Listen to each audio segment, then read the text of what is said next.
Here's my point of view from Anime Expo from a local and fairly introverted perspective. So here I was, barely 6 a.m., taking the train down to Anime Expo from the direction of downtown Long Beach Station. Most crowds tend to come from all over, down through Union Station, so the ride was pretty smooth, all things considered. Then, full disclosure, I totally forgot to take footage of me getting off the train because I was distracted by the bustling LA streets and the AX overlay. So, here's a Gundam POV to compensate. As I inevitably have to start walking past people, I realized that I was actually not the only one that decided to get up at the crack of dawn to be able to navigate these lines. As it turns out, this line is actually the line to get into the exhibit hall. Not too many cosplayers yet, but there are still a few here and there. Eventually, I realized that not only is this line just continuously getting longer and longer, but it's actually just one line, not two lines that run parallel to each other, but a single line that goes all the way, starting on the right and then winding back to almost the exact same distance that I've been walking this whole time. Interestingly enough, there are about 4 other lines just like it around the exhibit hall, but since I'm trying to find a spot before this one gets any longer, I wasn't curious enough to go film those, so, well,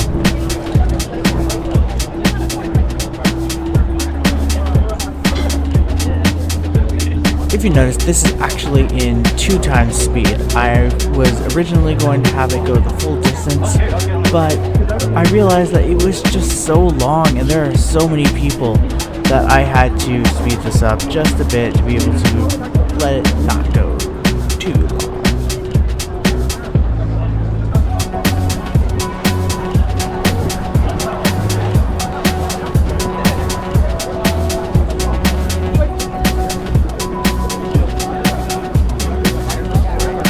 Finally nearing the end of this stretch, and as I finally make my way out, I am finally giving up and laying here. I'm done. Bye. I was, in fact, not actually done, but I did get into the Peacock Theater to start Anime Expo with the opening ceremony, which was a pretty good start to the weekend. We got idols.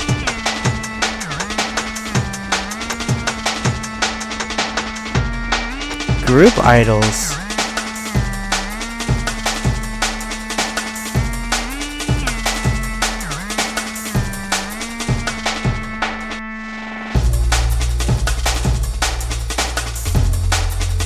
And an appearance from the producer of Final Fantasy XIV, which has shown up as a guest of honor. I have to make sure not to geek out too much.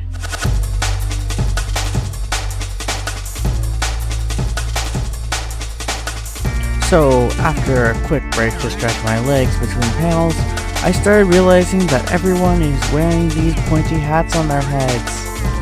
And so, why is that? Because the next panel is about to begin.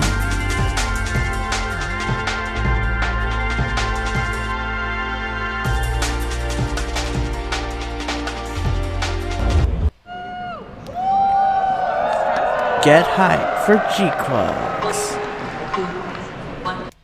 Because I'm not going to show you any of it. Yeah, go get that. Actually, there was no video or audio recording or else you'd be kicked out, so I didn't want to be kicked out. But I did get a cool card, some swag bags, and a performance out of it, so you're just going to have to take my word for it.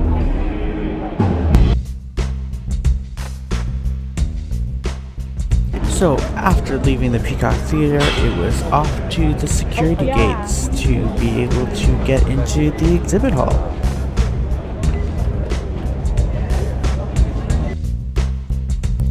Despite the very large number of attendees for the coming weekend, the Anime Expo premises were surprisingly very well spaced out.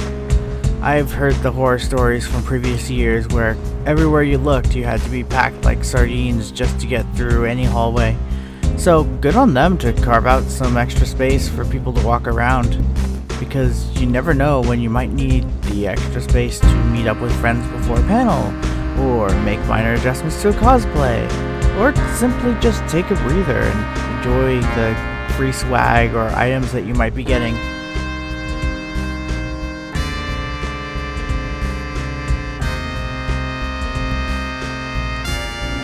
Nearing the exhibit hall, and there's plenty of hustle and bustle from cosplayers and attendees alike. Some getting to the exhibit hall like me, and others going to various panels scattered throughout the con. Just a glimpse into the exhibit hall, and there's already so much to see at any given moment. You can buy shirts from series like Dragon Ball, see cosplayers that are just browsing with very high quality cosplays at any given moment, rows and rows of plushies, and even premium figures. The Jungle, which I just passed a second ago, is one of those type of shops, and the actual location is only a few stations away, so many often hit that pretty soon after if they feel like shopping hits their fancy. I highly recommend designating someone to stop you from impulse buying if you don't want to break the bank with merchandise, but even so, there are still plenty of freebies and photo ops from acclaimed anime and video games that are sure to make it worth your while, even if you don't spend a dime. For example, Uma Musume just recently had its worldwide release, and so to celebrate, they brought 2 giant life-size statues. What's not to love? Speaking of figures, they had so many cool ones that were on display. I'm pretty biased because I just came from the G-Quux panel, so I was looking at all the different G-Quux figures and seeing them all dynamically posed on display in various poses with various accessories. Just so much stuff that I am internally geeking out about. One Piece! Yeah, that stand is so cool. And same with the Kaiju number 8, Chainsaw Man stands. That terrain is honestly not for sale, but I would love to have those for some of my figures. The Demon Slayer figures are very simple, but very effective at the same time.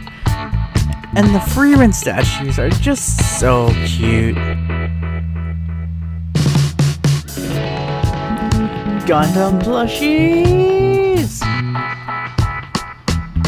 The need to squish them is real. We got the Don plushies. We got sword replicas. We got tiny figures. We got tinier figures. So many things from so many cool series, and you can't leave out the contemporary classic of figure collecting. That is La Boo Boo. Now, I could spend all day in the exhibit hall, but there's only so much time in the day, so I'm off to my next panel at this point. There are plenty of people still walking around, going to various areas, because there's so much happening at any given moment. After stopping by the Marriott for some complimentary free water next to the Crunchyroll Lounge, which is honestly a hangout area in itself, I made my way to the next panel.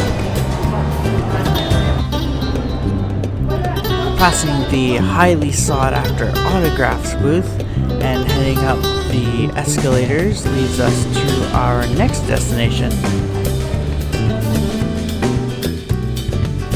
A smaller yet still very spacious room that allows them to have programming outside of the main events theater. During the actual panels, there is actually no video recording here too, and I'm not really a renegade, so you're just gonna have to take my word for it. Again, we went to the Cloverworks panel. Everyone's trying to get down the escalator. Even after the panel was over, there's still plenty to do. There's clubs, there's after parties, but after this panel, I decided to head home because I needed to rest up for the next day. And that was for good reason, because yesterday at this same time, the line was at that corner, and today it keeps going even more. If you thought yesterday was crazy, then here's a quick reference. After I took this video, the line pretty much doubled in size, going all the way back and all the way forward within just a couple minutes.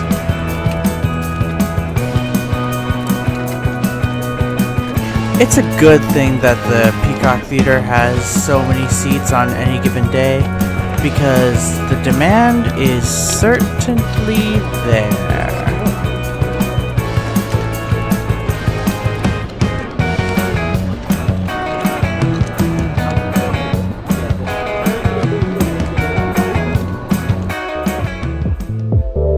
Finally made it into the Peacock Theater with some really good seats, so I stayed in here for a good couple panels. The first panel, being able to see all these people behind me, was the Demon Slayer panel, which was essentially an orchestra setup compilation, followed by a discussion panel with one of the voice actors, a producer, and the composer of the acclaimed series Freerun, discussing some of the background of the series leading up to Season 2. And the last panel I attended here was the Project Sekai panel, which featured 4 of the voice actors from the game, several songs, and a sea of pen lights, all of which I could not record either because there was no recording for privacy and respect for some of the people that were there.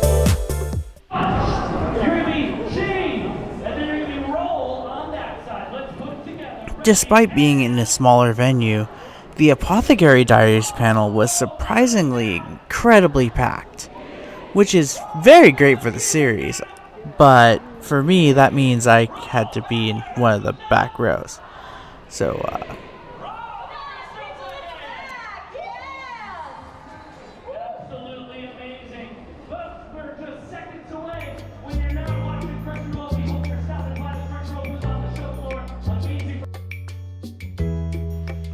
I got to move up slightly closer for the Dangers in My Heart panel, which gave a quick behind the scenes of the production of the series. It's a pretty good way to end the night. And now it's time for me to crawl into a hole again to get some sleep before doing it all over again.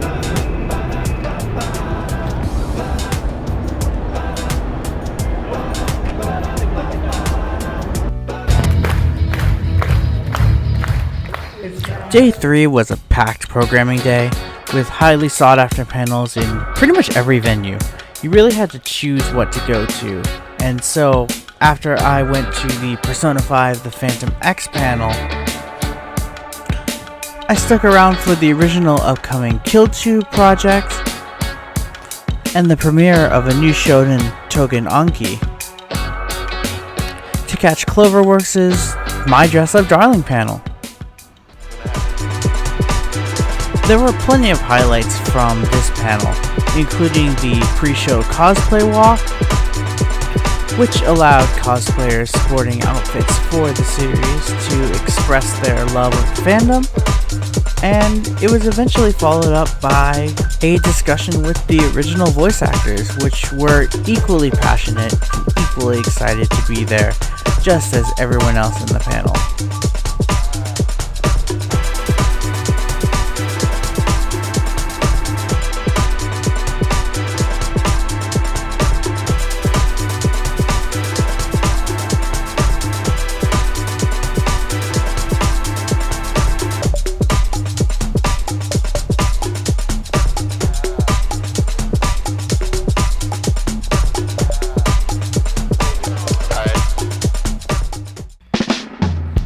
Afterwards, I swung around the entertainment hall, which is distinctly different from the exhibit hall, in which it tends to focus on smaller PC titles, accessories, and other more interactive projects.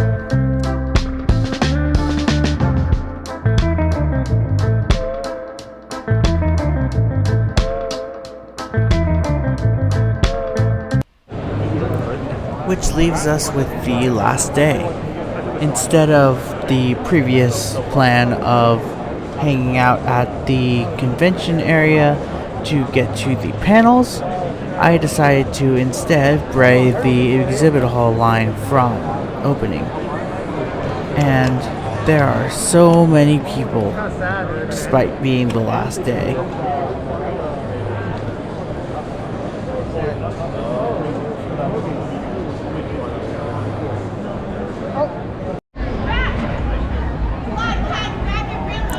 That said, it was a really great day for free swag.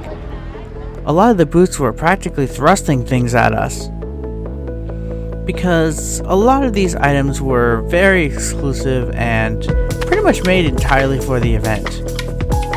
So it's not like they can really sell it, but hey, that's cool for me because then I get some free bags.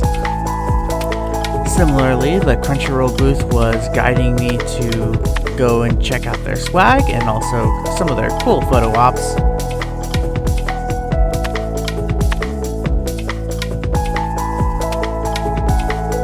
And I also got to play some of the crane games for prizes.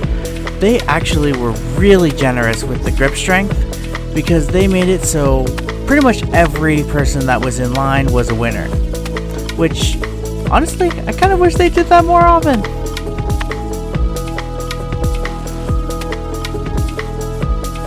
As I stepped out of the exhibit hall, I was met with a variety of wandering cosplayers, many of them trying to get that last opportunity to show off their craftsmanship before the convention ends. And I don't blame them. The time and effort put into many of these outfits certainly deserve the spotlight now and again.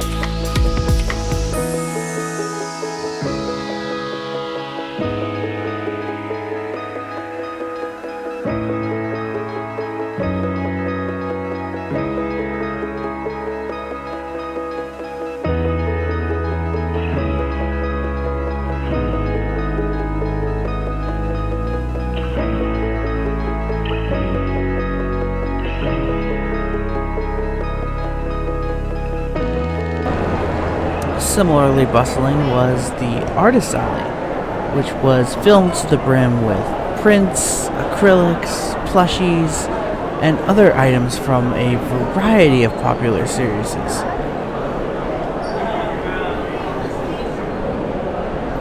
Yet another place where watching your wallet is probably a pretty good idea.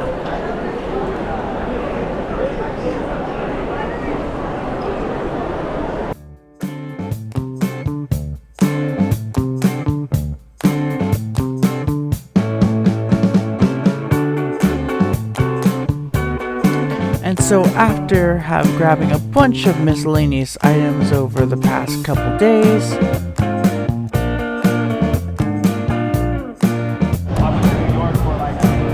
I turned to the door, hearing the final announcement from Anime Expo itself.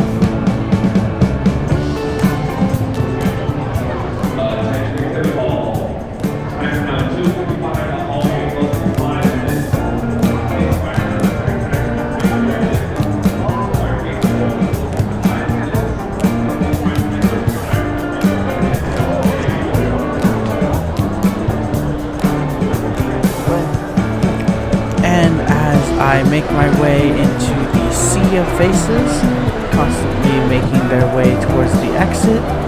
I finally bid farewell to 4 days of craziness, experiences, and fun. Hope you enjoyed.